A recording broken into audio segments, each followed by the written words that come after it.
France Info. Le salon du chocolat commence donc aujourd'hui, porte de Versailles à Paris. Les chocolats de Noël, et oui, ont aussi fait leur entrée dans les rayons des magasins. Franck Séninger, le plaisir, c'est ce qui compte en matière de chocolat?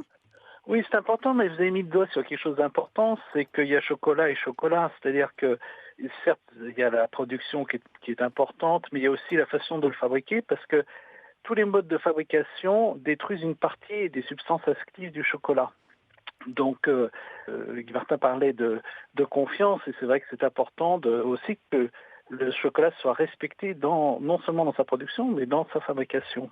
Alors tout le monde ne va pas chez le chocolatier, au supermarché. Quel est le chocolat que vous nous conseilleriez comme nutritionniste? Plutôt noir, plutôt au lait? Qu'est-ce qu'il faut Alors, privilégier? si vous parlez du plaisir, c'est une chose. Si vous parlez de la qualité et des bienfaits du chocolat, c'en est une autre, parce que le chocolat n'a ses vertus que par le cacao. Donc, ça exclut tout ce qui est chocolat blanc, où il n'y a pas de chocolat, il n'y a pas de cacao. Ça exclut aussi les chocolats au lait, où il y a plus de lait et de beurre de cacao que de cacao.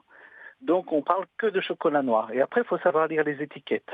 C'est-à-dire que il y a beaucoup de substances ajoutées dans le chocolat, comme la lécithine et tout. Et plus il y a de chocolat et moins il y a d'autres additifs, mieux c'est. Donc, il faut savoir lire les étiquettes.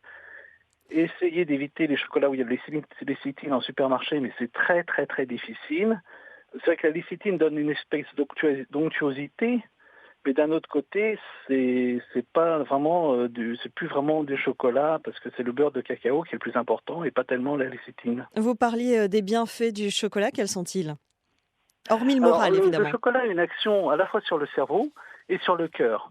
Donc sur le cerveau, ça a un rôle éveillant, un rôle tranquillisant grâce à la théobromine. Vous savez, théobromine, ça vient de théobroma, qui en un cas voulait dire la nourriture des dieux. Donc c'est tout un programme. Le chocolat, c'est la nourriture des dieux.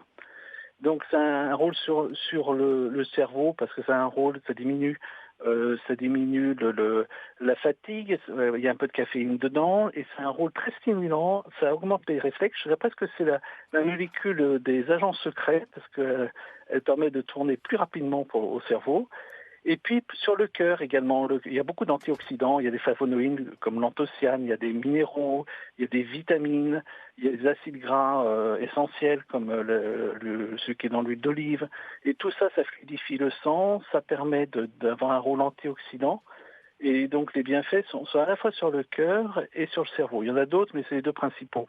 Franck Séninger, un carré de chocolat dans la sauce. En général, combien est-ce que vous conseilleriez? Quelle consommation est-ce que vous conseilleriez pour la journée? C'est la question piège, parce qu'il y a des personnes, c'est quand elles commencent à prendre un carré de chocolat, c'est la tablette qui Eh oui, il tape. serait dommage d'en laisser. Donc, effectivement, non, en général, bon, un carré après le repas, quoi, parce que c'est vrai qu'on a tendance à prendre un petit peu de poids, surtout quand on a de bonne cuisine, comme sait faire Guy Martin. Donc, si on rajoute des carrés de chocolat après le repas, si c'est plusieurs carrés, vous savez, il faut essayer d'user sans abuser. Donc, je dirais un bon carré de chocolat, il y a le plaisir, et puis c'est bien. Et que penser de ces pâtes à tartiner qui, certes, font du bien au moral, mais pas forcément au corps? Est-ce que c'est vrai, c'est confirmé, vaut mieux éviter? Alors là, on n'est plus dans le chocolat, on est dans les gourmandises chocolatées. Sur le plan vraiment, si on veut être puriste au point de vue dénomination, c'est parce qu'il n'y a pas assez de chocolat pour que le qualifier de chocolat. Donc là, on est vraiment dans le plaisir, on n'est plus tellement dans les bienfaits sur la santé.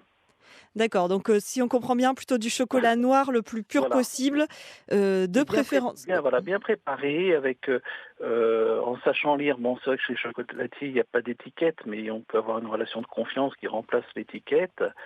Et sinon, si on est dans l'industriel, à ce moment-là, de savoir bien lire l'étiquette, je ne sais pas pour renvoyer à mon livre, mais bon, Les il bienfaits du y a tout chocolat. dedans. Voilà. Franck Séninger, docteur en médecine nutritionniste, merci d'avoir répondu aux questions de France Info.